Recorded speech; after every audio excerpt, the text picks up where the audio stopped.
Ok, donc aujourd'hui nous nous retrouvons pour une nouvelle vidéo en histoire. Donc nous allons parler du socialisme en Allemagne depuis 1875.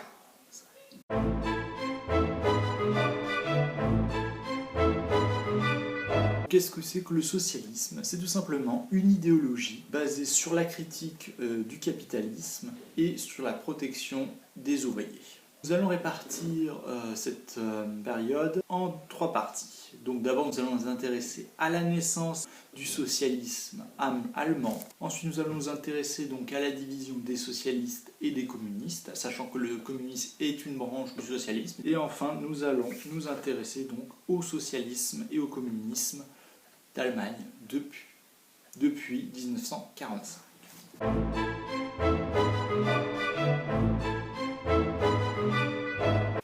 Donc le socialisme allemand apparaît lors du début de l'industrialisation de l'Allemagne. Donc évidemment, pour industrialiser l'Allemagne, il faut créer des usines et il faut faire venir des ouvriers. Sauf que le problème, c'est que ces ouvriers sont très mal payés et très mal protégés. C'est-à-dire qu'ils n'ont pas de protection en cas d'accident du travail ou de n'importe quoi. Donc non, ils n'en ont pas. Donc c'est pour ça que des syndicats vont commencer à apparaître. Ils vont développer les idées de Karl Marx. Donc Karl Marx qui avait écrit donc en 1848 le manifeste du Parti communiste. Dans ce texte, il précise donc un peu ses idées et souhaite donc une société sans classe, où il n'y a pas de propriété privée, où il n'y a pas de classe, bref, le contraire du capitalisme. Donc le socialisme en Allemagne va être divisé en deux mouvements. Nous avons d'abord d'un côté les réformistes, qui veulent gagner leur combat donc, par la voie électorale, donc qui est connu sous le nom de l'ADAV, l'Union Générale Allemande Ouvrier, donc qui a été fondée par Ferdinand Lassalle en 1863. Et nous avons d'un autre côté les révolutionnaires, le SDAP, donc le Parti social-démocrate d'Allemagne, qui veulent faire ça par la révolution. Donc qui est dirigé donc, par Auguste Bellay et Wilhelm Liebknecht en 1869. Donc ces deux partis sont opposés. Donc en 1875, ils pensent à fusionner. C'est chose faite en 1890, il prend le nom de SPD, le Parti social-démocrate d'Allemagne. Ce qu'il faut savoir, c'est que dans le SPD, la majorité des membres sont réformistes et une minorité sont révolutionnaires. Pourquoi ils ne l'ont pas fait plus tôt? Tout simplement parce que ces partis vont être interdits du fait que Otto von Bismarck, donc qui était à l'époque le chancelier d'Allemagne, donc qui ne voulait pas de socialistes. Parce qu'il pense que les socialistes sont un frein au progrès industriel que l'Allemagne est en train de faire. Mais pour mieux les combattre, ce qu'il va faire, c'est qu'il va mettre en place des droits sociaux, des protections des ouvriers, il va faire augmenter les salaires, bref voilà, pour enrayer la montée du socialisme. Sauf que ça ne marche pas, et du coup, les lois antisocialisme sont rapidement abandonnées. Donc les partis sont de nouveau autorisés. Donc le SPD va devenir un parti politique, et donc il va progresser très rapidement. En 1912, donc, il y a plus d'1 million d'adhérents et plus de 34,4% des suffrages. Donc c'est quand même pas mal, et ça fait du SPD le premier parti d'Allemagne.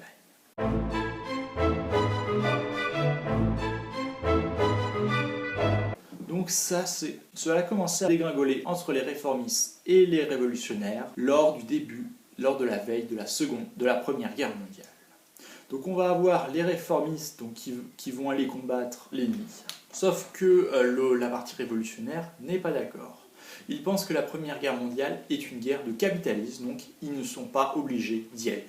Voilà, ça c'était dans le désespoir. Donc avancera bien sur 1918. Donc évidemment, l'Allemagne est en pleine difficulté. L'empereur Guillaume II, donc, qui est le petit-fils de Guillaume Ier, et non pas son fils, comme plusieurs personnes le pensent, eh bien, a abdiqué et la République de Weimar va être proclamée. La minorité révolutionnaire va fonder la Ligue spartakiste, qui va être dirigée par Rosa de Luxembourg. Ceux qui n'ont pas participé à la guerre se révoltent et vont faire face au nouveau régime. Ce qu'ils veulent, c'est mettre en place un régime communiste comme ce qu'ont fait les bolcheviks en Russie en 1917. Sauf que le problème, c'est que dans le SPD, la partie réformiste va soutenir la République de Weimar, et donc aux premières élections, le chef de la SPD, Friedrich Ebert, va devenir le premier chancelier d'Allemagne. Et pour enrayer le mouvement spartakiste, il va donc ordonner à l'armée de tirer dessus. Voilà. Ça va marquer la rupture entre les deux partis. D'un côté, on va avoir le SPD et de l'autre côté, le KPD, le Parti communiste allemand. Donc le KPD va donc rejoindre le Comintern, qui rassemble tous les partis communistes du monde. Donc le Parti communiste français, allemand, autrichien, bref, tous les partis communistes, et qui est dirigé par Moscou. Sauf que cette division va être exploitée par le NSDAP, le parti nazi. Donc le NSDAP donc arrive au pouvoir et son but est d'anéantir définitivement les socialistes. Donc, le 27 février 1933, le Reichstag, le Parlement allemand, est brûlé. On accuse immédiatement les communistes et le KPD est donc interdit. Ensuite, un mois plus tard, le 23 mars 1933, Adolf Hitler, le chef du parti nazi, prend les pleins pouvoirs. Et enfin, entre mars et juillet 1933, tous les partis sont interdits, ainsi que les syndicats. Donc il n'y a plus que le NSDAP comme parti. Les dirigeants socialistes et communistes vont être internés dans des camps de concentration, par exemple le camp de Dachau, ou alors doivent aller à l'exil.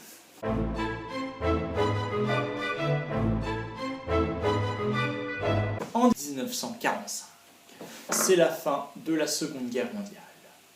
Les Alliés, à la conférence de Yalta et de Potsdam, décident alors de couper l'Allemagne en 4 zones d'occupation. Une zone soviétique, une zone britannique, une zone américaine et une zone française.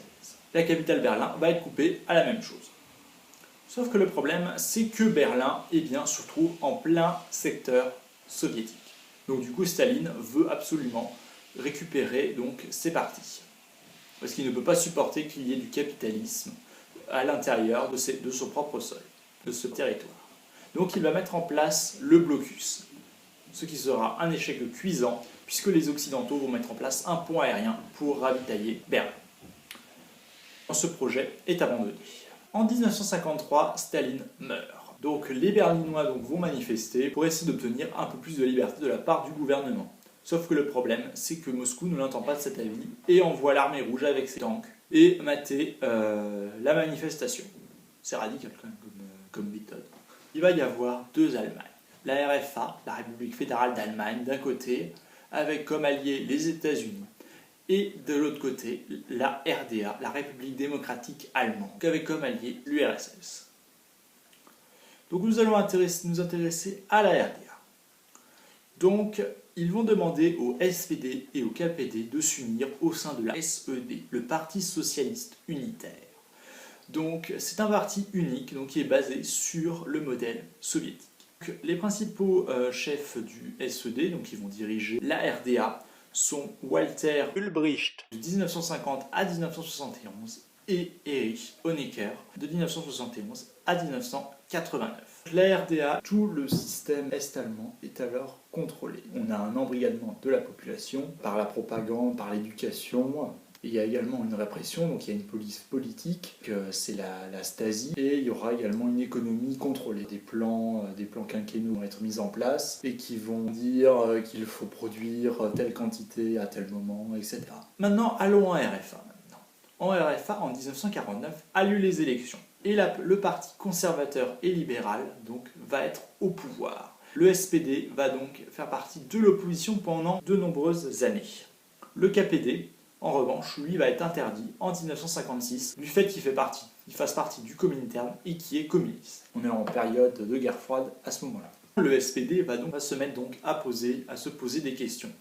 Pourquoi ils n'arrivent plus à atteindre les élections alors qu'ils étaient à 33,4% en 1912 ? Eh bien, il va y avoir lieu le congrès Bad Godesberg en 1959, qui permet de modifier les projets du parti, de se démarquer du parti communiste et notamment du KPD. Oui, j'étanche ma soif.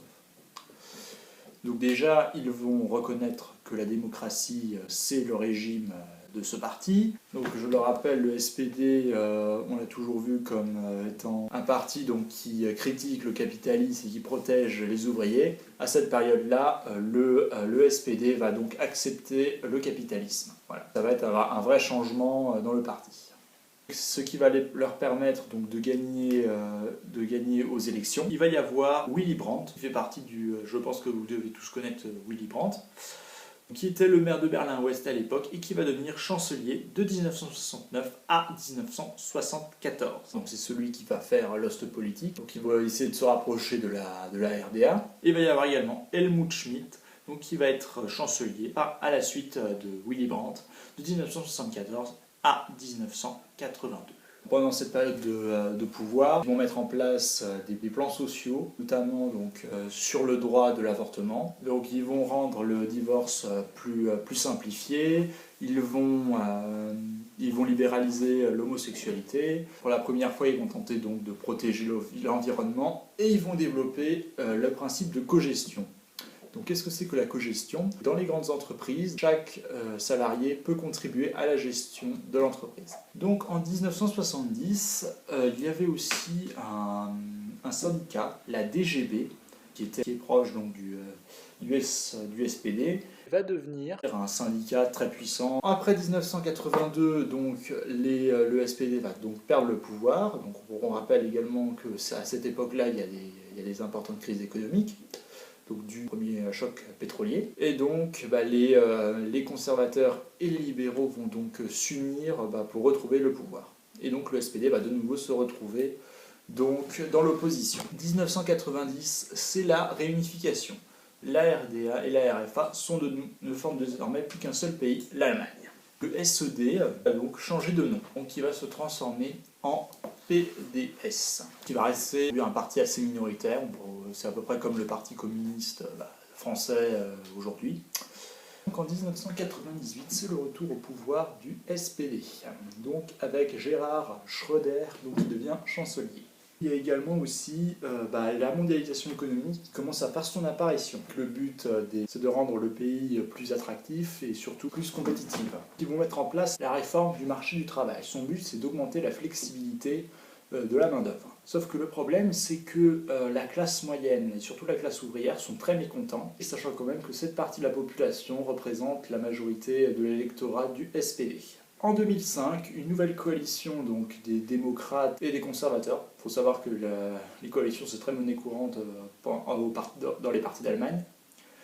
Et donc au final, donc, le SPD va perdre le pouvoir. C'est Angela Merkel, du parti conservateur, qui va arriver au pouvoir, et qui l'est toujours à l'heure actuelle. L'influence du SPD va diminuer, et pour ne rien arranger, il va y avoir la création d'un autre parti politique socialiste qui est plus radical, c'est Die Linke. Et voilà, c'est la fin donc, de cette vidéo sur le socialisme en Allemagne. J'espère que cela vous aura plu. Donc, merci donc, d'avoir fait un bon accueil donc, à ces vidéos. Et puis voilà. Donc n'hésitez pas à vous abonner, à cliquer sur la cloche pour ne pas rater les vidéos et à liker cette vidéo. Cette vidéo vous aura plu. Donc merci d'avoir regardé et à bientôt.